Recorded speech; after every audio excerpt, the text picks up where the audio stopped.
Oke, kita ulangi ya. Ini suara saya cukup jelas ya? Ya Ustaz. Bismillahirrahmanirrahim. Assalamualaikum warahmatullahi wabarakatuh. Waalaikumsalam. Selamat datang, selamat bergabung di malam perdana kita belajar bareng bahasa Arab. Yang mana orientasi kita adalah agar supaya kita lebih dekat dengan Al-Quran.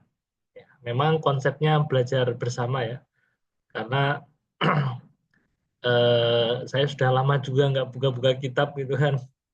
Jadi untuk merefresh lagi, yang harapannya mudah-mudahan ya apa yang pernah kita pelajari bisa terus dimanfaatkan. Nah, saya mau sedikit cerita dulu asal muasal dihidupkannya lagi kelas ini itu ada satu kawan namanya Mas Bowo. Beliau tanya-tanya ada nggak kursus bahasa Arab gitu. Terus akhirnya saya terpikir untuk ya oke lah kita hidupkan lagi grup bahasa Arab yang sudah pernah kita mulai ya. Jadi grup bahasa Arab itu sudah kita rintis dari tahun 2017 kalau nggak salah. Terus saya pernah dapat partner Ustadz dari Saudi. Beliau punya program bagus banget.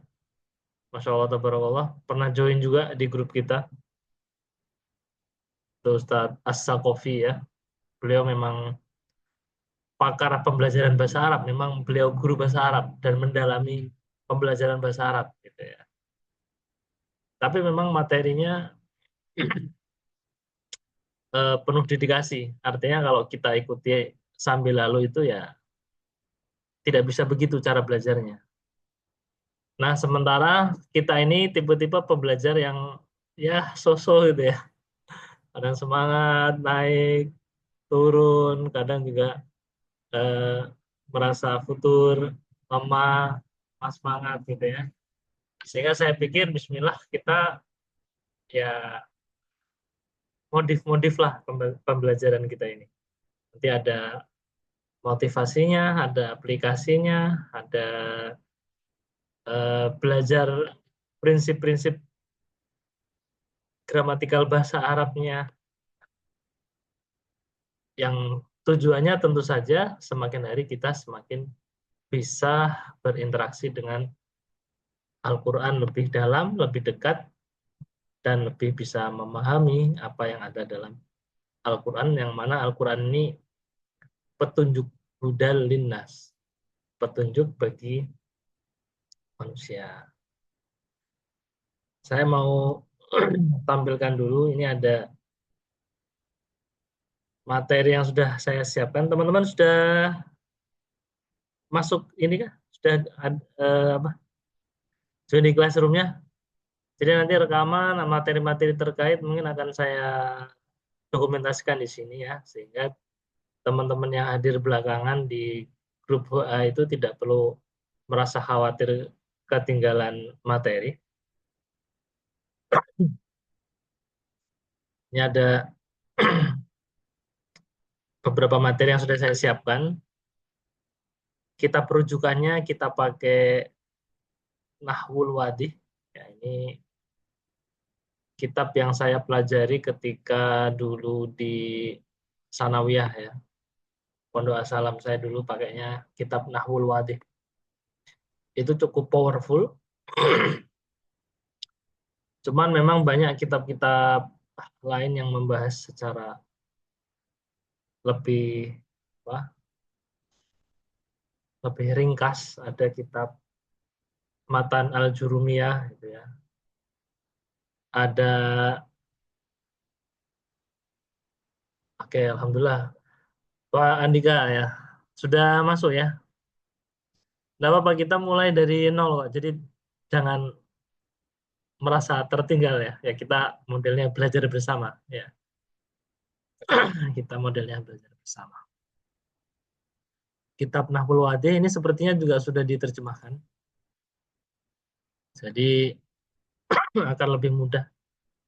Sekiranya nanti perlu penjelasan lebih, bisa kita diskusi di grup WA yang sudah tersedia kan. Kita coba lihat ya. Tadi saya cek-cek itu rupanya kitabnya itu linknya sudah aus gitu. Ini sudah alhamdulillah sudah saya perbaiki. Ini coba saya klik ya. Nah ini kitabnya, ini kitab lama. An-Nahwul Wadih fi Qawaidil Lughatil Arabiyyah. Judul kitabnya namanya Nahwul Wadih, Gramatikal Bahasa Arab. Ya. Ini untuk lima darisil marhalatil ula. Ya, setingkat MTS lah. Saya dulu diajari pertama-tama Nahwul Wadih ini ya zaman sanawiyah. Ini kitabnya. Jadi teman-teman bisa download secukupnya ya. Ada 3 jilid di kitab ini. Ini juz awalnya. Kita lihat apa namanya, sekilas-sekilas ya. Kita mengenal kitabnya. Jadi kalau kita belajar ada kitabnya, ada panduannya, insya Allah bisa lebih terstruktur, harapan saya seperti itu.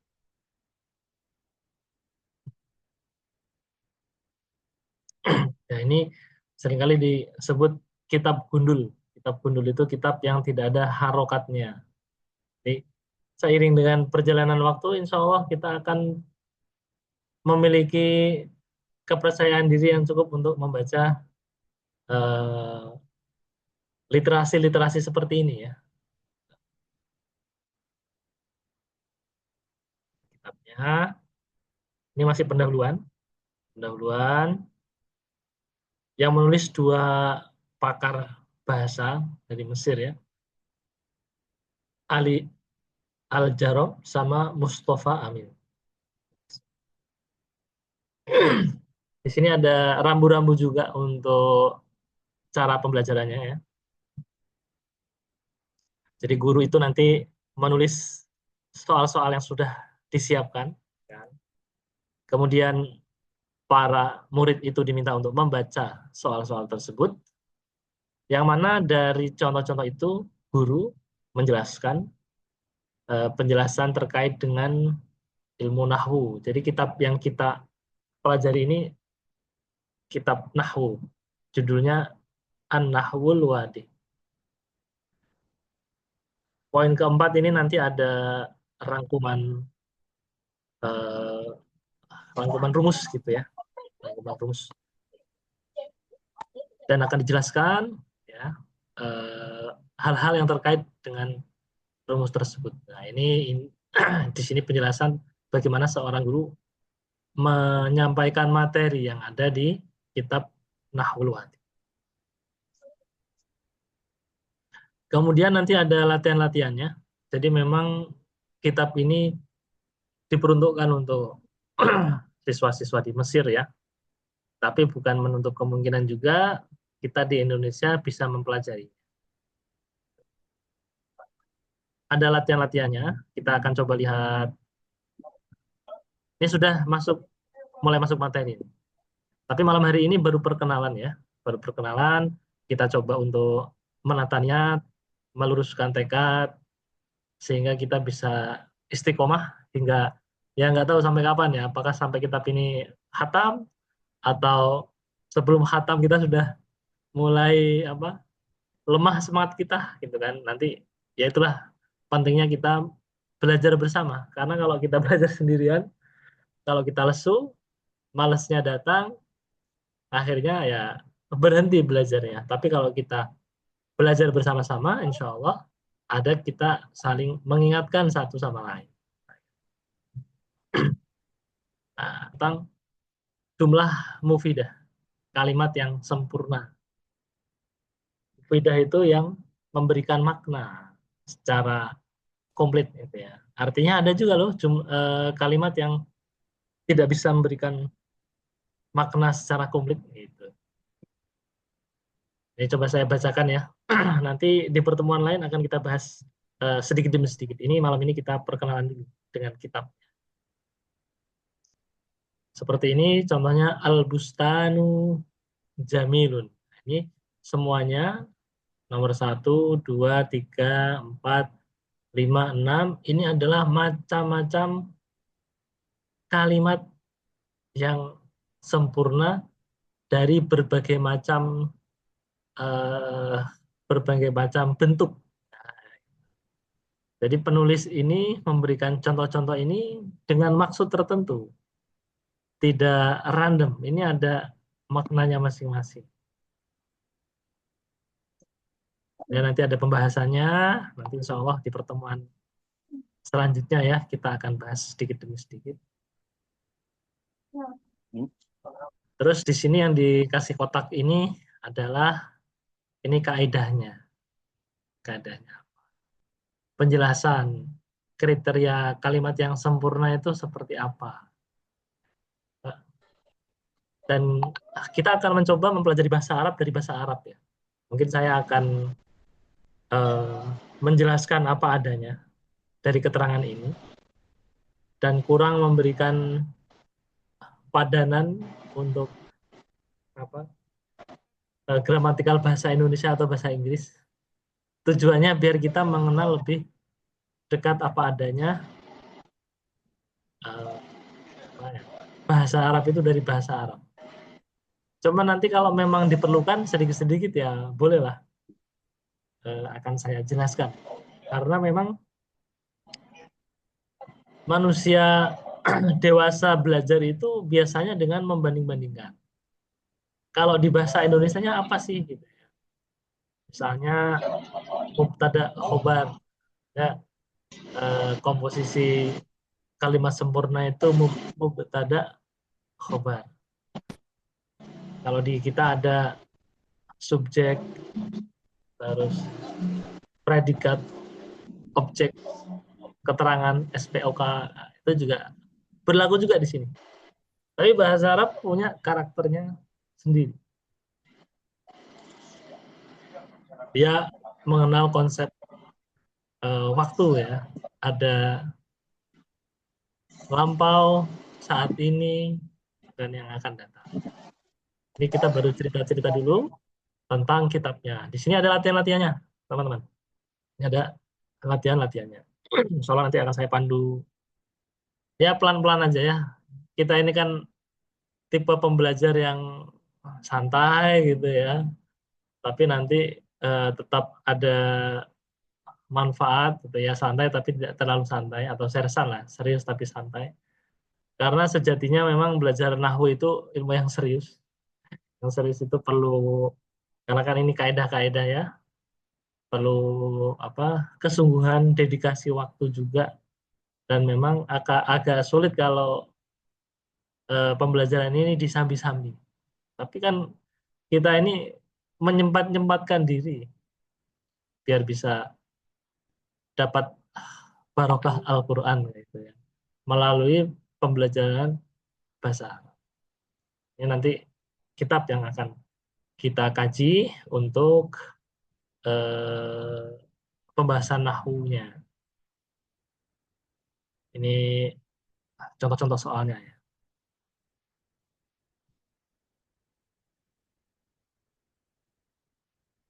Oke, sebelum kita lanjutkan, ada Bapak Ibu yang ingin bertanya atau berdiskusi atau apa namanya, memberikan mungkin masukan atau harapan gitu ya. Selamat datang untuk teman-teman yang sudah bergabung.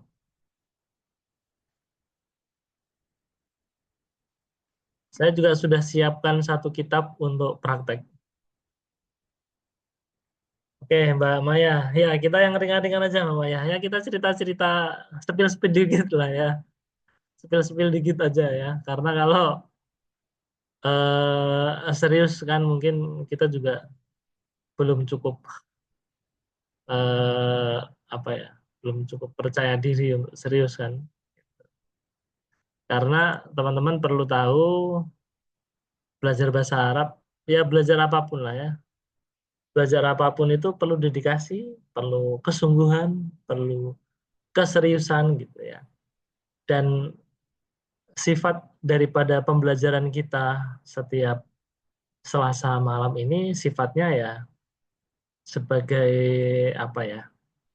Selingan, sebagai ya motivasi juga. Jadi mungkin nanti banyak apa ya? Sisi-sisi lain mungkin dari bahasa Arab yang mendorong kita untuk terus semangat belajar bahasa Arab. Dan tujuan utama kita belajar bahasa Arab agar supaya kita lebih dekat dengan Al-Quran. Kitab lain yang sudah saya siapkan juga,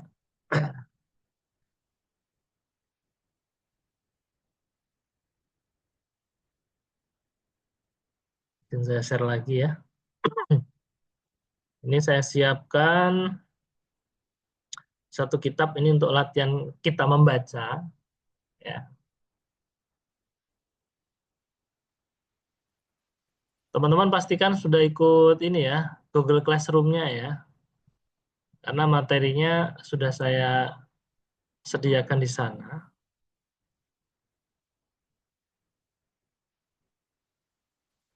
Oke, ini ada praktek baca kitab ya. Namanya praktek itu kan setelah kita sudah mempelajari materi-materinya kan. Tapi pembelajaran kita ini modelnya ya simultan aja ya, spontanitas terus ya apa namanya? Saya usahakan untuk tidak membuat teman-teman bosan.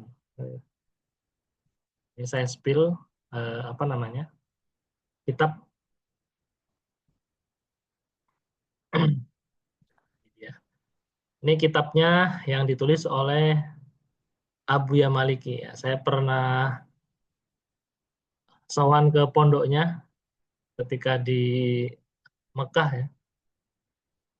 Ketika itu beliau sudah wafat dan yang melanjutkan pondoknya, mas pondoknya itu anaknya, Abu Ya Ahmad. Nah, yang menulis kitab ini adalah As-Sayyid Muhammad bin Sayyid Alwi Al-Maliki Al-Hasani. Beliau madhabnya, madhab fikihnya itu Maliki.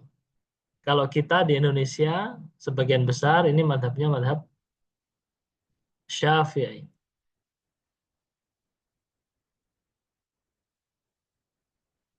Ya, ini ada curhat dari Mbak Dian. Saya masih bingung kalau belajar bahasa Arab. Soalnya pernah mencoba belajar, tapi nggak paham-paham. Ya. Memang tidak dipungkiri belajar bahasa Arab itu, ya belajar apapun lah ya, itu perlu dedikasi, perlu kesungguhan, perlu apa tekad gitu kan. Dan mudah-mudahan model pembelajaran kita ini model pembelajaran yang menyenangkan, tidak terlalu berat, tidak juga terlalu ringan, dan bisa terus memotivasi kita untuk belajar. Karena teman-teman kalau sifat pembelajar dirinya itu sudah hidup, itu insya Allah materi-materi pembelajaran bahasa Arab itu sudah banyak sekali dengan berbagai macam modelnya. Cuman memang tantangannya adalah bagaimana seorang guru, seorang pembimbing, seorang eh, mentor gitu ya, seperti itu, bisa memastikan mentinya, coachingnya, murid-muridnya untuk tetap terus melangkah belajar sampai pada tahapan tertentu. Karena tantangannya memang di tengah jalan kita bisa aja ada malesnya, ada pengen berhentinya. Nah, kitab ini tentang apa? Kitab ini berbicara tentang suri tauladan. Al-Qudwatul Hasanah fi manhajid dakwah ilallah. Suri tauladan yang baik dalam metodologi dakwah kepada Allah Subhanahu wa taala. Kitabnya seperti ini. kita perkenalan dulu ya, ya dibaca-baca dulu ya. Karena kalau kita belajar bahasa Arab itu tidak bisa tidak, ya sifatnya harus ya untuk bisa menulis Arab. Jadi kita perlu latihan menulis Arab. Ya. Oleh karenanya saya nulis kitab judulnya Grafo Abana. Grafo Abana. Bentar saya carikan. Grafo Abana. Belajar bahasa Arab itu tidak bisa tidak mau harus belajar nulis Arab. Itu satu yang mutlak. Jangan diganti nulis Arab dengan menulis Arab Latin. Kurang kurang greget lah ya. Grafo Abana. Grafo Abana ini tujuannya agar kita bisa menulis bahasa Arab. Tapi kalau kita pelatihannya itu sungguh-sungguh, selain kita bisa menulis Arab, manfaat lain juga adalah untuk kesehatan. Jadi ini kita rancang memang untuk terapi. Itu bisa dibaca-baca ya. Kalau mau pesan juga saya ready kitabnya ini, masih ada lah stoknya. Ini kita ciptakan, kita dedikasikan untuk para pembelajar yang pengen tetap semangat belajar bahasa Arabnya. Kalau kita tidak belajar menulis Arab dengan sungguh-sungguh, ya akan apa ya? Ini kan satu satu kesatuan sistem yang tidak bisa dipisahkan satu sama lain. Belajar bahasa Arab ya mesti belajar nulis Arab. Ini kitabnya, kita lihat cetakan ketiga tahun 1994. Sudah lama sekali ya. Berapa tahun yang lalu? 20 tahun yang lalu kah? Nah, nanti kita belajar bagaimana mengharokati daripada isi kitab ini. Satu-satu nanti kita praktek ya. Insya Allah mudah. Ini kita sudah jalan 30 menit. Sebagaimana yang saya